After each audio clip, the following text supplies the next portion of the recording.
أعوذ بالله من الشيطان الرجيم. بسم الله الرحمن الرحيم. أما بعد. Assalamualaikum warahmatullahi wabarakatuh.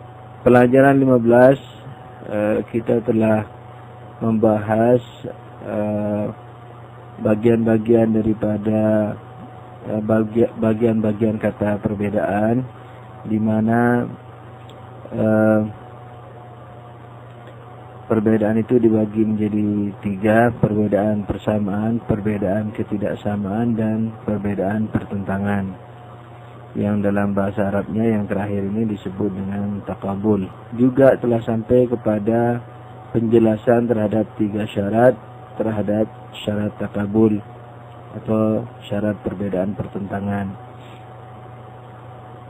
yaitu dilihat dari satunya tempat, satunya waktu, dan satu sisi pandang. Ini merupakan syarat daripada perbedaan pertentangan yang tidak bisa berkumpul itu. Ini sangat penting, jadi peresapan terhadap masing-masing dari poin-poin logika ini penting untuk dihayati, karena sebenarnya ini merupakan bekal dasar daripada hampir dikata semua ilmu, yakni logika. Bukan hampir, bisa dikata memang dapat dikatakan demikian, yakni modal dasar bagi semua ilmu.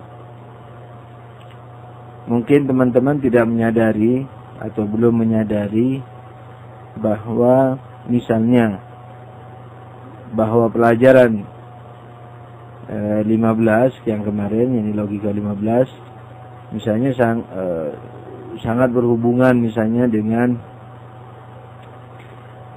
mazhab atau cara berpikir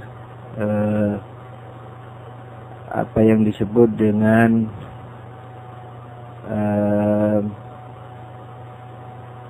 komunisme atau materialisme atau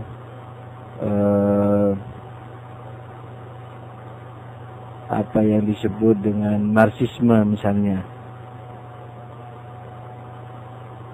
atau logika dialektika misalnya. Karena pada prinsip mereka positif negatif harus bertemu. Jadi positif dan negatif misalnya harus bertemu sehingga melahirkan gerak, sehingga melahirkan katakanlah revolusi atau perubahan dan seterusnya. Lain halnya dengan kita, bahwa positif dan negatif tidak bisa bertemu. Nah, tetapi di sini bertemunya karena kita memiliki 3 syarat, maka lain dengan apa yang disebut dengan bertemunya mereka. Insyaallah nanti dalam bab mungkin akidah, sebelum kita masuk ke filsafat, mungkin setelah logika ini kita pelajari akidah dulu, baru filsafat, kemudian insyaallah ke irfan. Mungkin juga nanti tafsir yang bernafaskan irfan misalnya. Baik, jadi harap jangan diremehkan dan diingat selalu. Jadi semua poin-poin ini harus diingat di luar kepala, sehingga kalau satu saat saya uji, jadi teman-teman bisa menjawab dengan baik. Dan ujian saya biasanya open book, jadi boleh lihat buku, boleh. Sebab yang saya uji kebanyakannya bukan semacam definisi saja, bukan definisi atau hafalan daripada bagian-bagian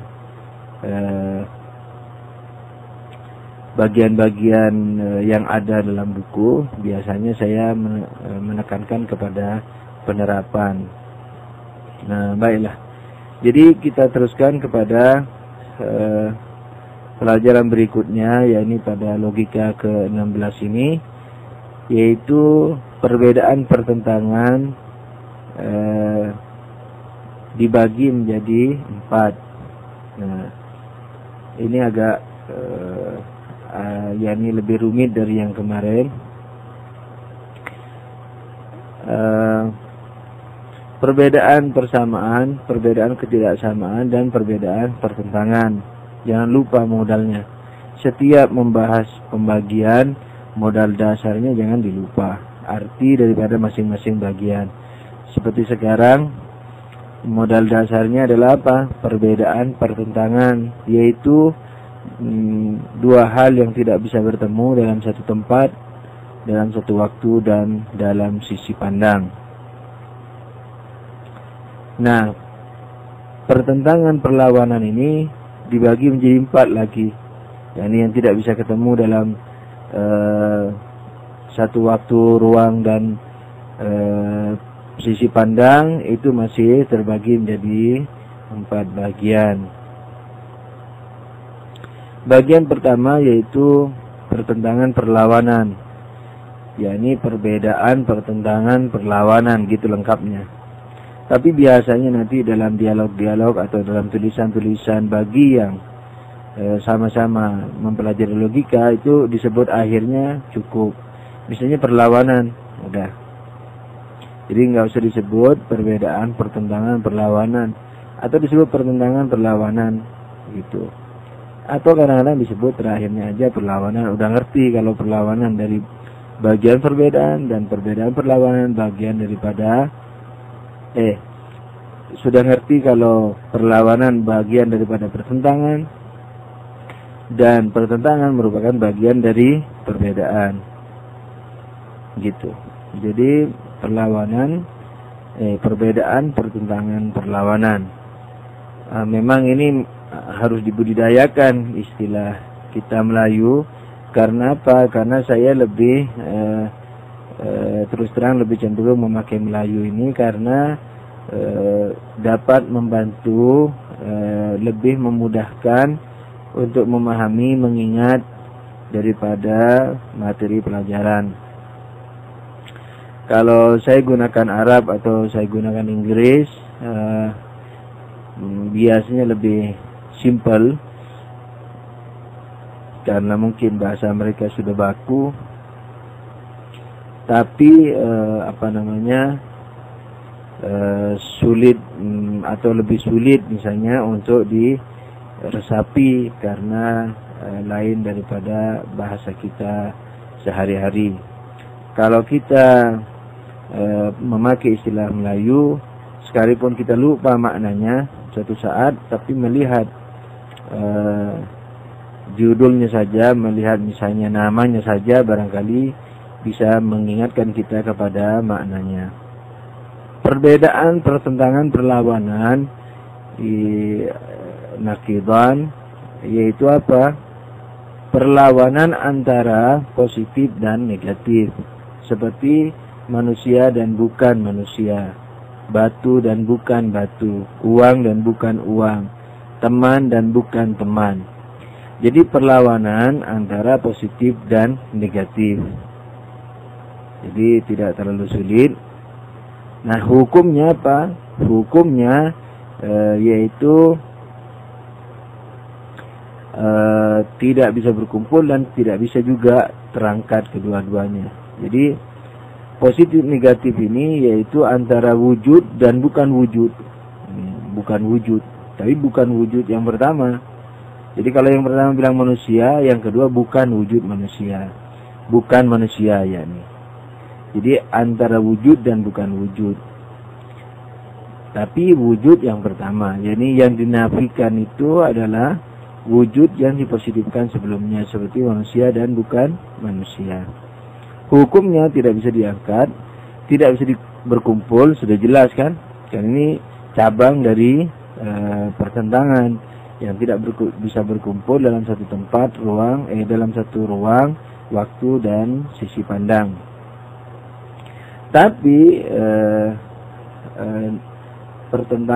tetapi perlawanan ini memiliki hukum berikutnya.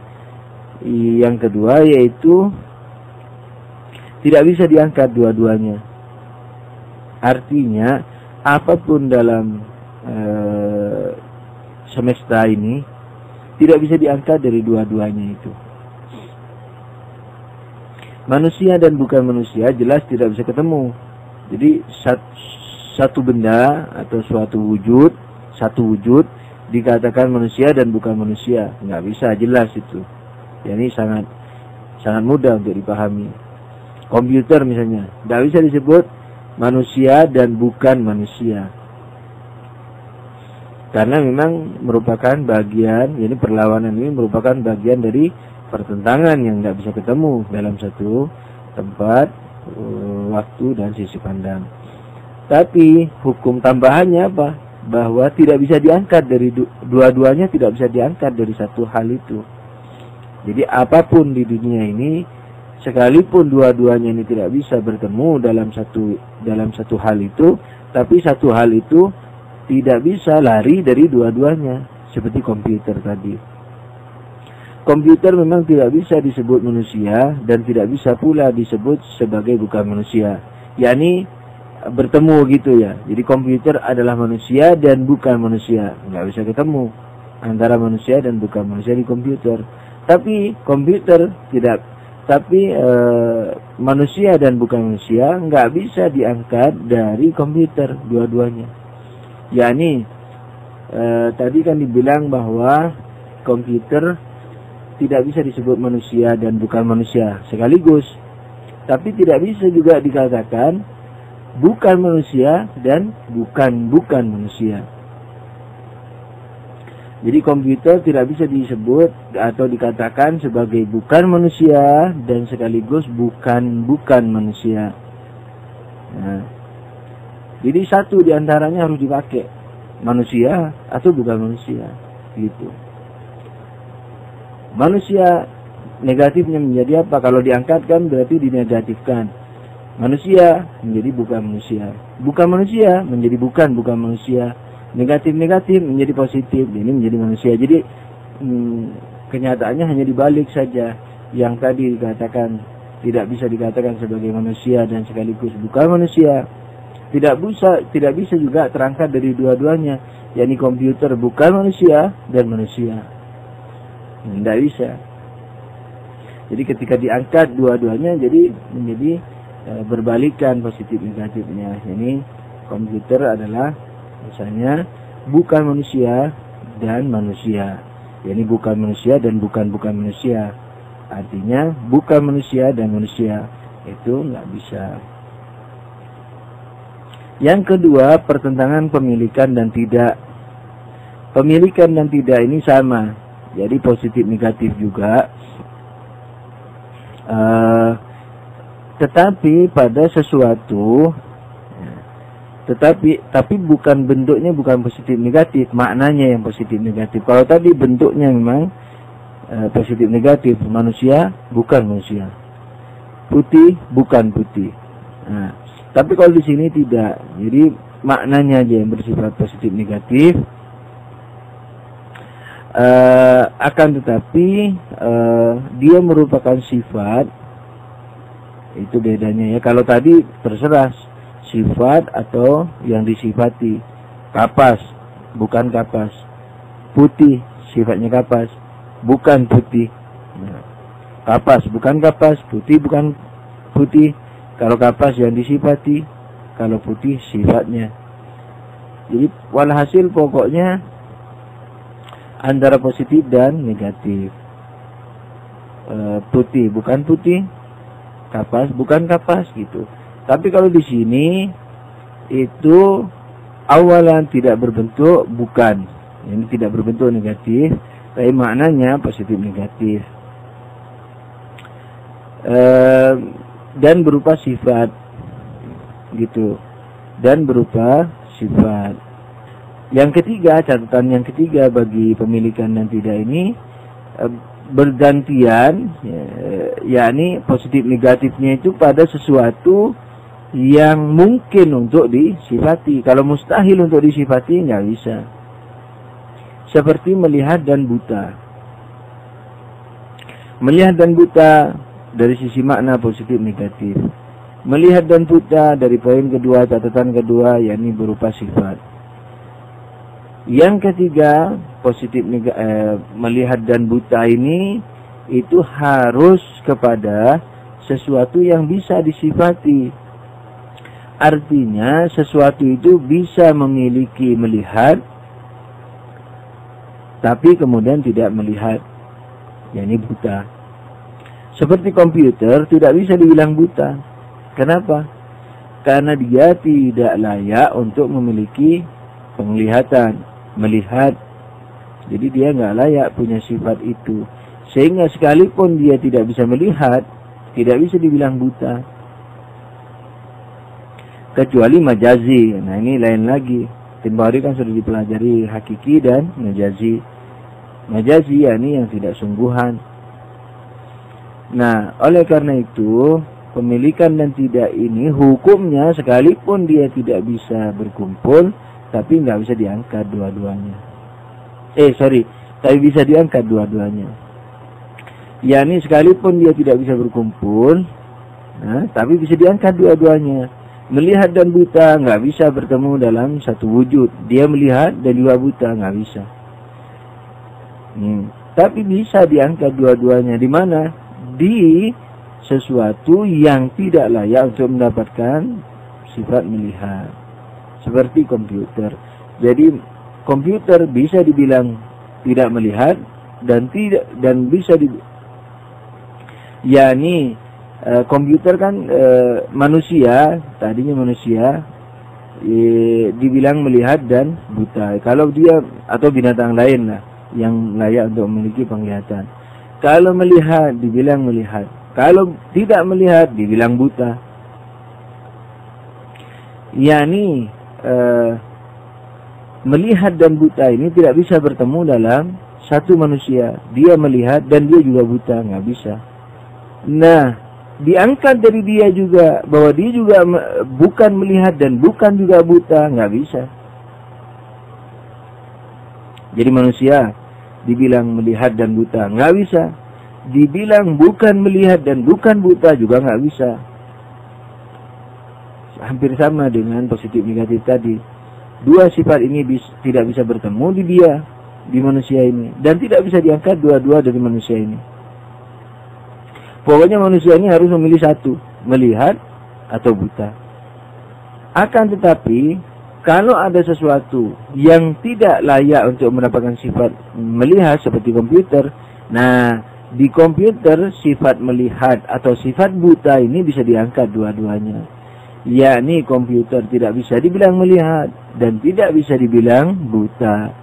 Yakni komputer tidak melihat dan tidak pula buta. Tapi tidaknya di sini bukan berarti penafian sifat, tapi penafian pensifatan. Beda antara penafian sifat dengan penafian pensifatan.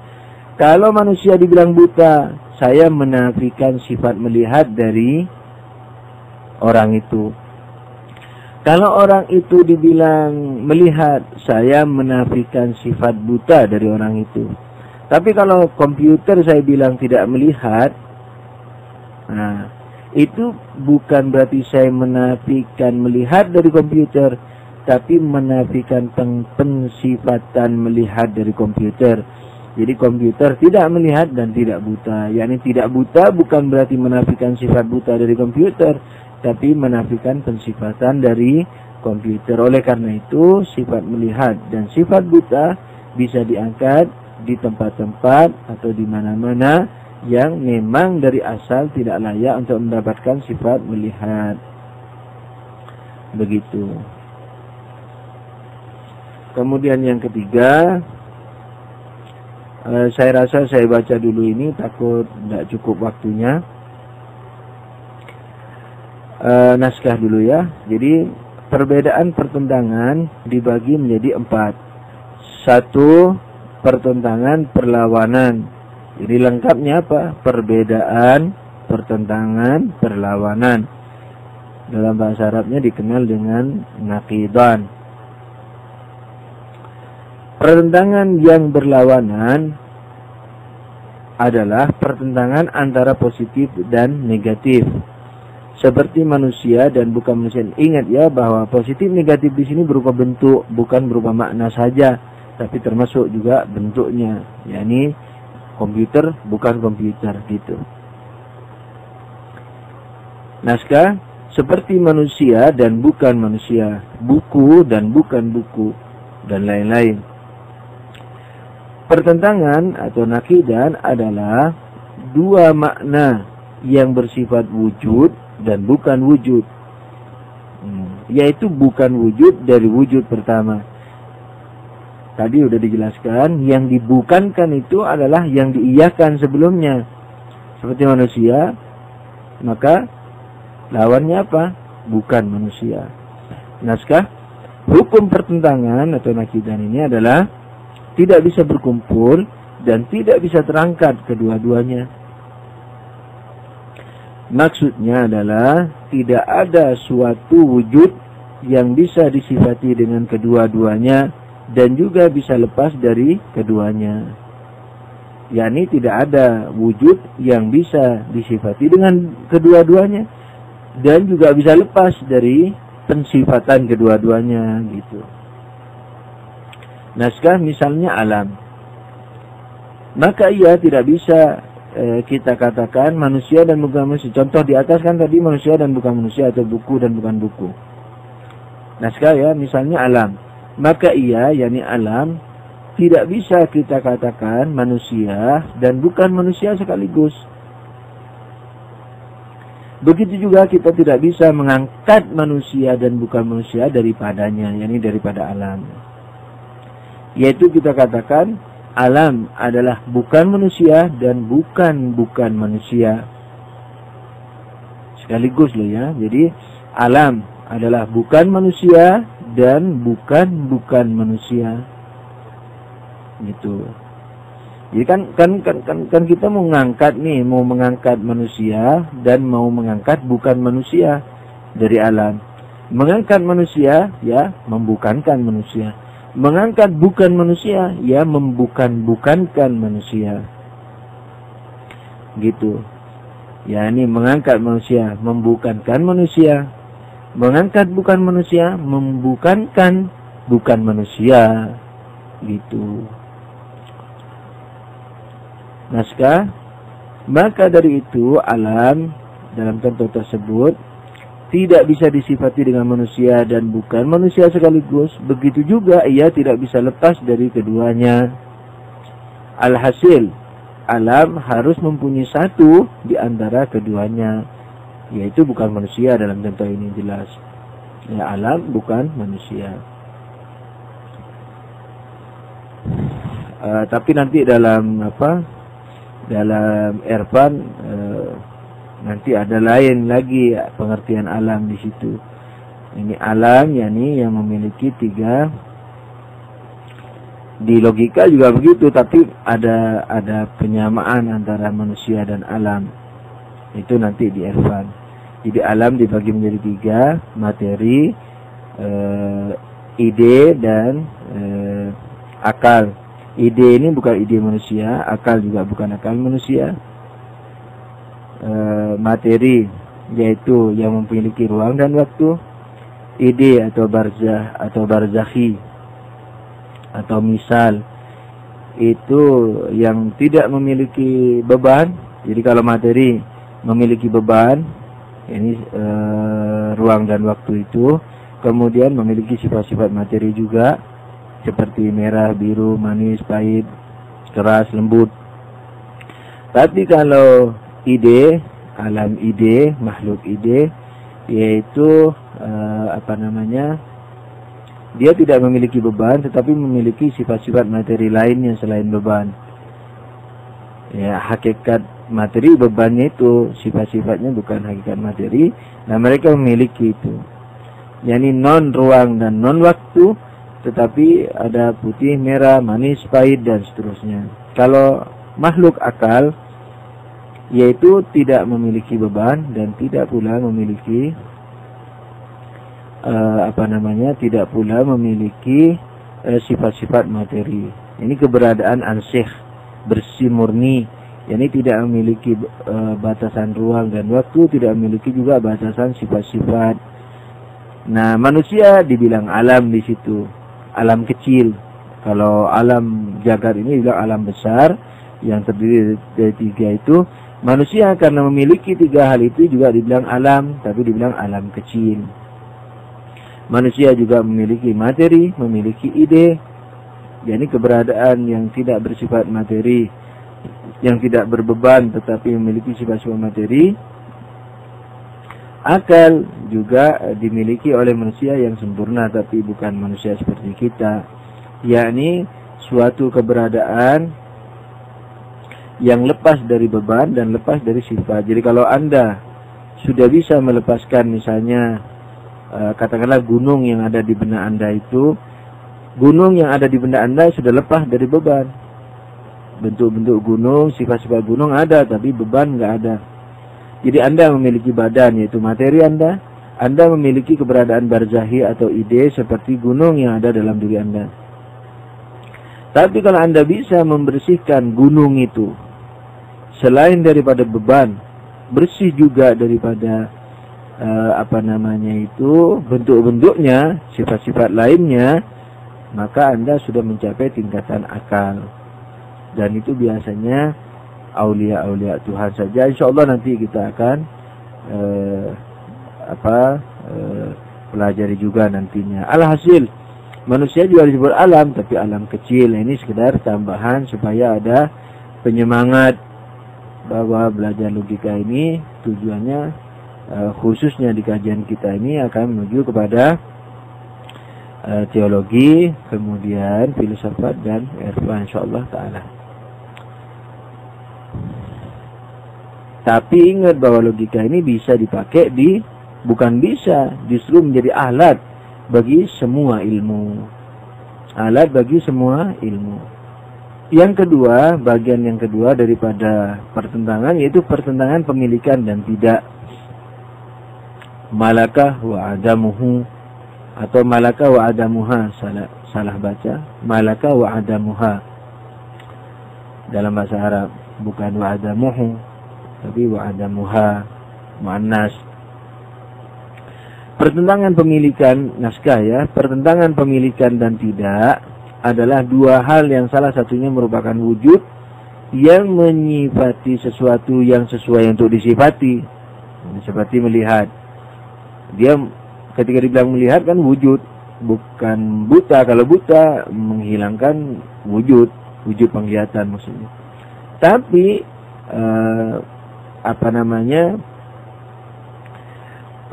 pada hal-hal yang sesuai untuk disifati, bukan seperti komputer. Memang dari asal bisa disifati dengan wujudnya itu. Kemudian karena dia tidak punya wujudnya itu dinafikan seperti buta. Tapi kalau komputer dari awal memang tidak layak untuk disifati dengan melihat. Maka itu kalau dia tidak punya mata nggak bisa disebut buta. Gitu. Naskah. Pertentangan pemilikan dan tidak adalah dua hal yang salah satunya merupakan wujud yang menyifati sesuatu yang sesuai untuk disifati. Dan yang satu merupakan ketidakwujudan dari wujud yang pertama pada sesuatu yang sesuai untuk disifati tersebut. Misalnya melihat dan buta. Ini pertentangan pemilikan dan tidak ya. Naskah, melihat adalah suatu wujud yang hanya dapat menyifati sesuatu yang sesuai untuk disifati. Ini manusia atau binatang-binatang lainnya. Sedang buta adalah ketidakwujudan dari wujud yang pertama, yakni melihat, pada sesuatu yang sesuai untuk disifati tersebut. Jadi kalau nggak punya baru sesuatu yang layak itu, kalau nggak punya baru disifati buta. Naskah, seperti manusia dan binatang lainnya. Tetapi kalau pada sesuatu yang tidak sesuai untuk disifati seperti pohon, tidak bisa dikatakan buta, apalagi melihat. Itu. Sekali lagi ingat, melihat dan buta ini sesuai dengan kacamata lahiriah. Nanti di filsafat akan kita buktikan bahwa bahwa sesuai lahiriah maksudnya apa? Melihat dan buta, yakni dengan mata yang sebagaimana dimiliki oleh binatang. Tapi melihat dalam bentuk lain memang melihat, gitu. Nanti insya Allah di filsafat kita akan buktikan bahwa semua keberadaan, jangankan pohon, batu, tanah, air itu juga melihat, tapi tidak dengan mata. Oke. Nanti insya Allah di filsafat itu pembahasannya. Apakah semua makhluk memiliki ruh atau tidak? Apakah semua benda memiliki ruh atau tidak?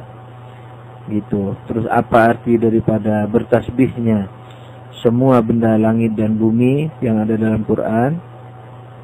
Dan apa arti yang ada dalam hadis yang mengatakan bahwa bumi nanti bersaksi atas perbuatan kita dan seterusnya, insyaallah ta'ala.